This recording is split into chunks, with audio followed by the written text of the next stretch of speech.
has to go or is obligated to go in terms of representing general interests. And also, it becomes something that invites trying to cheat and get around it. It's a little like it's a little bit, it's the analog would be having traffic laws.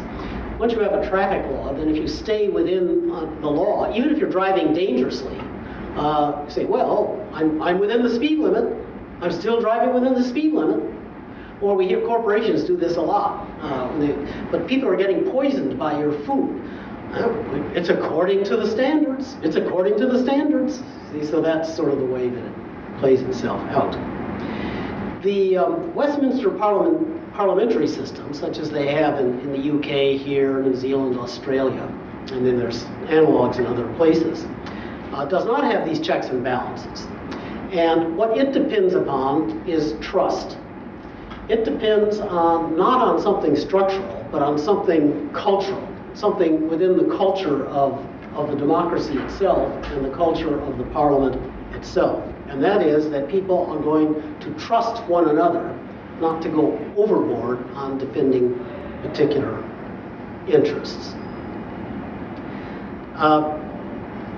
Along with these things as well are different ways of dealing with the representation of the people per se, in such a way as to avoid demagoguery. In the American system, it's done by investing that symbolic function in the person of the president. Dangerous because the president has power, and the president can become a demagogue, and some presidents have had demagogic tendencies. In the Westminster model, and now specific to it because we still have a monarch around, there's a separation between the head of state on the one hand and the head of government on the other. The head of state is the monarch, in our case the Queen. That's the head of state. And that is sort of the analog of the representation of the people globally, but utterly without power. The Queen of England does not have any political power within Canada, unless, we'll come to this later, the Governor General is able to interfere in Canadian politics. But even when that happens, I can't think of a case in the 20th century, or even most of the 19th, when such intervention or attempted intervention had monarchical influence and support behind it. It was responding to internal Canadian affairs. On the other hand, the head of government is the head of the governing party, in our case right now, Harper. And that person has power for sure, at least through his or her party.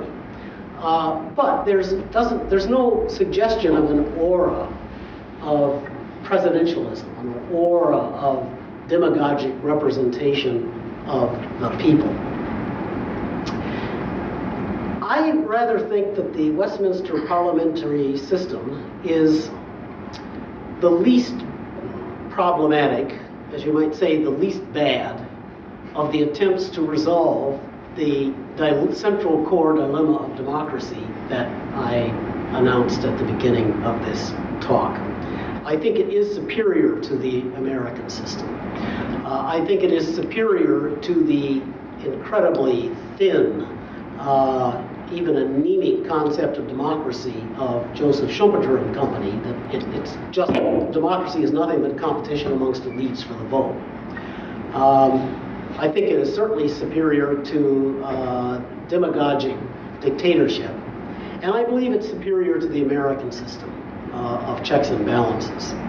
But it does depend on trust, and it does depend upon the head of government not acting as if he, or a few months, she, is also the head of state. What's happened with prorogation, the two prorogations of Harper, is that he has violated this trust. Harper really has threatened Canadian parliamentarianism. the trust is broken.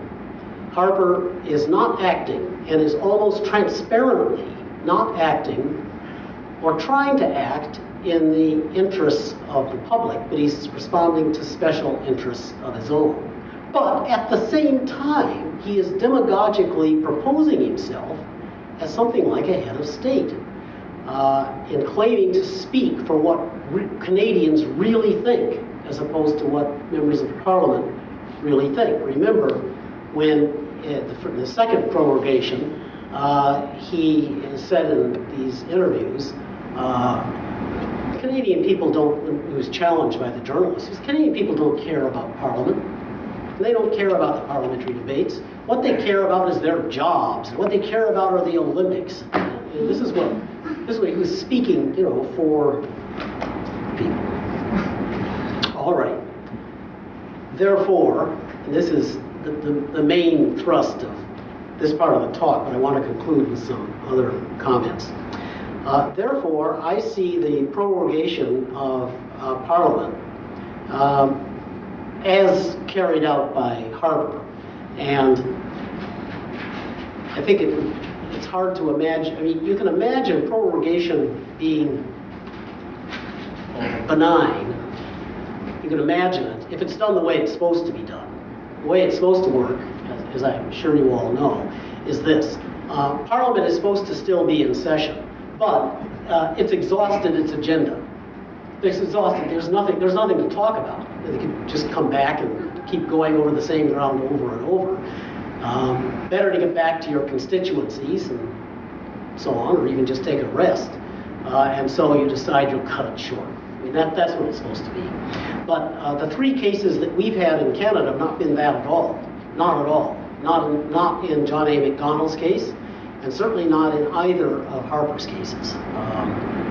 The first one was to escape a vote of non-confidence, and the second one was to escape criticisms for the treatment of detainees and generally the conduct of the war in Afghanistan by his government.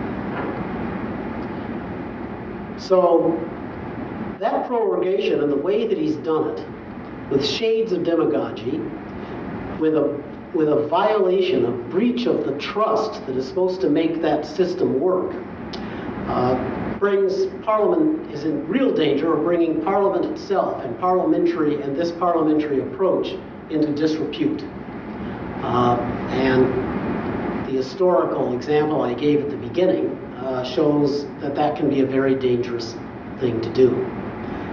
Let me hasten to add that this does not mean that one should never criticize Parliament, nor does it mean that one should not criticize parliamentarianism. My view is that the parliamentary system has an inescapable role at the level, at the macro level of the national level. I just don't see a way around it. I don't think that the only attempt to get around it altogether, representative democracy, were the Soviets in the former Soviet Union, and this was supposed to be a pyramiding system. So it's all supposed to rest on the local Soviets. But even it ended up representative because it's just too big. You can't. The meetings of the Soviets weren't the meeting of the entire Soviet people. They were the meeting of the representatives of the representatives of the representatives of the representatives. See, that's the way it filtered down. So you still had representative government there. It was just called something else. I do not think that parliamentary democracy is appropriate. I think it's pernicious in lots of other circumstances. University of Toronto has something approaching a parliamentary system. It's not governed well. And indeed, it functions so poorly that it's allowed